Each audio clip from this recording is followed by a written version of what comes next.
नमस्कार मित्रांनो, क्राईम मराठी या यूट्यूब चॅनलमध्ये आपलं सर्वांचं स्वागत आहे. मित्रांनो, आज आपण बघणार आहोत दिराचा वहिनीवर जडला जीव, भावाने भावाचा घेतला जीव. ही घटना अकोला जिल्ह्यातील बाळापूर तालुक्यातील तुलंगा खुर्द नावाचे एक छोटेसे गाव आहे. त्या गावापासून 20 किलोमीटर अंतरावर तामसी नावाचे दुसरे गाव आहे.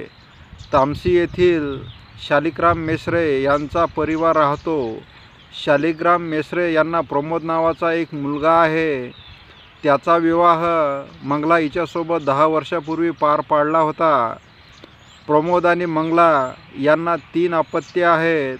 तामसी या गावामध्ये राहून कुटुंब चालवणे शक्य नसल्यामुळे आणि गावामध्ये मजुरीसुद्धा नसल्यामुळे प्रमोद आणि त्याची पत्नी मंगलाबाई हे 2 वर्षापूर्वी जवळच असलेल्या तुलंगा खुर्द या गावी वीट भट्टीवर काम करण्यासाठी आले होते.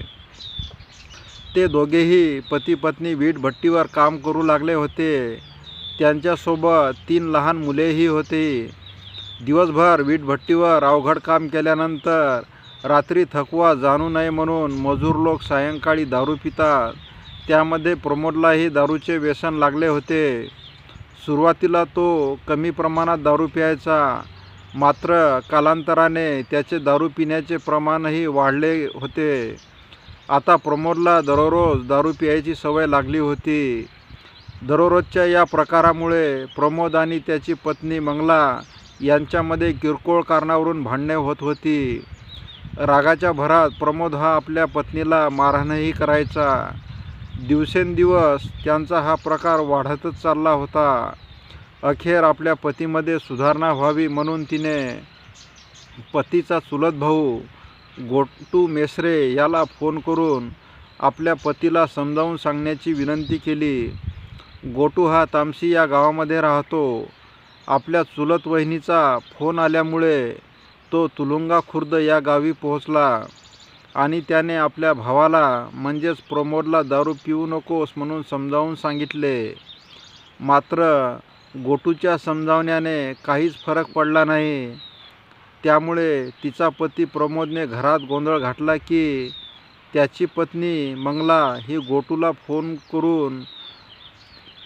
फोन करायची आणि तिचा फोन आला की गोटू हा लगेच यायचा. असा हा प्रकार अनेक दिवसापासून सुरू होता. गोटूचे सतत येणे जाणे वाढल्यामुळे गोटू आणि मंगला यांच्यामध्ये जवळीक वाढत गेली. गोटू हा आपल्या हाकेला धावून येतो हे पाहून मंगलाला त्याचा आधार वाटू लागला होता. त्यामुळे ती तिच्या मनातील सगळ्या गोष्टी गोटूला सांगत होती. आपली वहिनी आपल्याला हक्काने सांगते हे पाहून गोटूच्या मनातही त्याच्या वहिनीबद्दल हळूवार भावना तयार झाली. दोघेही एकमेकाकडे आकर्षित झाले. ते दोघे एकमेकांशी बोलले नाही, एकमेकाला भेटले नाही तर त्यांना करमत नव्हते. हळूहळू त्यांच्यातील जवळीक इतकी वाढली की त्यांच्यात प्रेमसंबंध कधी निर्माण झाले हे त्यांना कळलेच नाही. प्रमोद हा दारूच्या नशेत असल्याने त्या दोघांना एकांत मिळत होता. याचाच फायदा घेत त्या दोघांनी एकमेकाशी शारीरिक संबंध ठेवणे सुरू केले. आता तर गोटूला जेव्हा वेळ मिळेल तेव्हा तो त्याच्या वहिनीसोबत शारीरिक संबंध करायचा. त्यामुळे तिला आता पतीची गरज नकोशी झाली होती. तसेही तिचा पती प्रमोद हा दारू पिऊन आल्यानंतर झोपीत जायचा. गोटू आणि त्याची वहिनी दोघेही गप्पा गोष्टी करायचे. तो तिची शारीरिक इच्छा पूर्ण करायचा. त्यामुळे हे प्रकरण इतके वाढले की मंगला आणि गोटू आता पती पत्नीसारखेच राहू लागले होते. गोटू हा अविवाहित होता, मात्र त्याने त्याच्या वहिनीला लग्नाचे आश्वासन दिले होते. मुलेही सांभाळण्याची तयारी त्याने दाखविली होती. त्यामुळे मंगलाला आता पतीऐवजी तिचा चुलत दीर गोटू हा तिला जास्त जवळचा वाटू लागला होता. तिलाही त्याच्याशी लग्न करायचे होते. प्रमोद हा दारू पित असला तरी तो आपल्या कुटुंबावर बारकाईने लक्ष ठेवायचा. त्यामुळे आपले अनैतिक संबंध चुलत दीरासोबत आहेत हे पतीला कळले तर तो एखाद्या दिवशी आपला जीव घेऊन टाकेल अशी भीती मंगलाला वाटू लागली होती. त्याने ही भीती आपला धीर गोटूजवळ बोलून दाखविली. मंगलाने सांगितलेल्या या गोष्टीमुळे गोटू हा सतर्क झाला होता. आपल्या प्रेमप्रकरणाची भनक प्रमोदला लागली तर तो आपल्यासाठी घातक आहे हे गोटूला समजले होते. त्यावरून मंगला आणि गोटू यांच्यामध्ये गुप्त चर्चा सुरू झाल्या होत्या. आपल्यामधून प्रमोदला कसे संपवायचे यावर त्यांनी विचारविनिमय सुरू केला. प्रमोदची अडसर दूर करायची असेल तर त्याचा नियोजनबद्धरित्या खून करावा लागेल. प्रमोद आपल्या जीवनातून गेल्यास आपल्याला कोणतीच अडचण येणार नाही यावर त्या दोघांचे एकमत झाले होते. प्रमोदला कसे मारायचे आणि हे प्रकरण कसे रफादफा करायचे यावर त्या दोघांनी चर्चा केली. मंगला आणि गोटू या दोघांनी एक कारस्थान रचले. 19 मार्च 2024 रोजी प्रमोदचा कार्यक्रम करण्याचे त्या दोघांनी ठरवले. त्या रात्री प्रमोद हा नेहमीप्रमाणे दारू पिऊन आला होता. त्याने आपल्या पत्नीसोबत भांडण केले आणि त्यानंतर तो झोपी गेला. आधीपासूनच तयारीत असलेल्या मंगलाने तिचा देर गोटूला फोन करून तुलुंगा येथील वीटभट्टीवर बोलावून घेतले. रात्री अंधाराचा फायदा घेत तो एकटाच मंगलाच्या घरी पोहोचला. त्यांची मुलेही झोपली होती. मंगला आणि गोटू एकत्र आल्यावर निपचित पडलेला प्रमोद त्यांना दिसला. त्यावेळी गोटूने दोरीचा आधार घेत प्रमोदचा झोपेतच गळा आवळला तर त्याच्या बायकोने त्याचे हातपाय दाबून धरले होते. 5 मिनिटातच प्रमोद मरण पावला. आधीच शरीराने अर्धमेला असलेल्या प्रमोदला प्रतिकार करण्याची संधीही मिळाली नाही.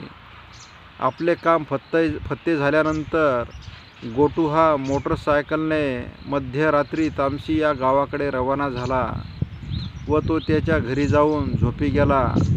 तर इकडे प्रमोदची पत्नी मंगला हिने पहाटे नाटक करून माझे पती उठतच नाही म्हणून आरडाओरडा सुरू केली.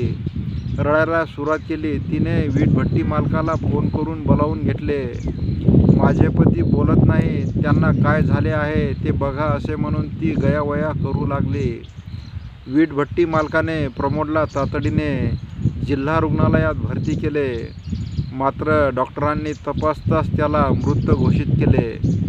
प्रमोदचे पोस्टमॉर्टम केले असता त्याच्या पोस्टमॉर्टम रिपोर्टमध्ये प्रमोदचा मृत्यू हा हार्ट अटॅकने झाला नसून त्याचा गळा आवळून श्वास घोटल्याने झाला असा अभिप्राय प्राप्त झाला. बाळापूर पोलिसांनी या रिपोर्टच्या आधारे अज्ञात आरोपीविरुद्ध खुनाचा गुन्हा दाखल केला. बाळापूर पोलीस स्टेशनचे ठाणेदार यांच्या मार्गदर्शनाखाली तपास सुरू झाला. पोलिसांनी आरोपीचा शोध घेण्यासाठी मृतकाची पत्नी मंगला हिची विचारपूस केली असता तिने पोलिसांची दिशाभूल करण्याचा पूर्ण प्रयत्न केला. मात्र पोलिसांच्या प्रश्नामुळे तिचे नाटक जास्त वेळ चालू शकले नाही. पोलिसांनी तिची कसून चौकशी केली असता तिने आपण केलेल्या गुन्ह्याची कबुली दिली. तिने सांगितले की माझा चुलत दीर गोटू मेसरे राहणार तामसी, तालुका बाळापूर, जिल्हा अकोला यांच्या मदतीने माझ्या पतीचा गळा आवळून खून केला अशी माहिती पोलीस तपासात निष्पन्न झाल्यामुळे पोलिसांनी मंगला व तिचा प्रियकर गोटू याला ताब्यात घेतले. त्याने पोलिसांना सांगितले की प्रमोद हा दारू पीत असल्यामुळे मी त्याला समजावण्यासाठी वारंवार घरी यायचो. त्याची तर दारू सुटली नाही, परंतु त्याच्या पत्नीसोबत माझे सूत जुळले. आमच्यात अनेक वेळा शारीरिक संबंधसुद्धा झाले आहेत. मी आणि ते एकमेकाशिवाय राहू शकत नव्हतो. प्रमोद हा आमच्यासाठी मोठा अडथळा ठरत होता, म्हणून आम्ही दोघांनी संगनमत करून प्रमोदचा झोपेतच खून केला अशी माहिती आरोपीने पोलिसांना दिली. पोलिसांनी त्या दोघांनाही अटक केली असून पुढील तपास पोलीस प्रशासन करीत आहे.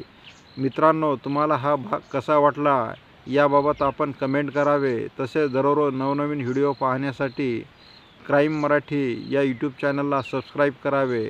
पुन्हा भेटूया उद्या सायंकाळी 7 वाजता। धन्यवाद। जय महाराष्ट्र।